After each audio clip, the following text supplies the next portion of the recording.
Hello everyone, so I've just been in the garden. I had a suspected vine weevil incident with one of the pots. This plant had just totally collapsed and I was like, yeah, we've got a massive problem with vine weevil in this garden, we always have. But I've seen loads of beetles knocking about this year, so I was like, I'm going to have to do something about that. In preparation, anybody who knows about vine weevil, it's the larvae which is the issue. And so yeah, suspected vine weevil in the pot. I lifted them out, hardly any roots on, that's what vine weevil eat, and literally just on the surface I could see the grubs in there. So I've emptied that pot, got rid of that compost, and give the pot a wash out because there might be some eggs still stuck on there. So how I treat vine weevil is a biological solution. It costs about 12 quid off eBay or something like that. It's biological, it's not chemical, so it's not going to harm anything apart from the vine weevil. Not a good day to be a vine weevil. This specifically attacks the weevils, the larvae, sorry, not the I don't think it actually does anything to beetles, because they're not often really in the compost. They normally disappear after they've bred, but I have found them overwintering in compost, though, the actual beetles. But I've got a lot of shrubs and these things can literally wipe stuff out. So anything woody they go after, so things like fuchsias, mint. What they've just took there was verbena, which I didn't even think they would really get, but actually they do have woody roots.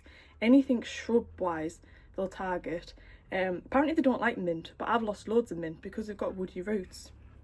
So you just dissolve this, it's like sawdust, and the nematodes are in there. You can't see them, they're microscopic, and you dissolve them in the watering can and you put them, just water the plants basically. Gives you instructions for how much you should sort of water, how many pots or surface area you can cover, and it does work. It does absolutely work. I didn't do it last year and the numbers have definitely crept up, I think, so that is why I've gone and got this stuff to go and do that.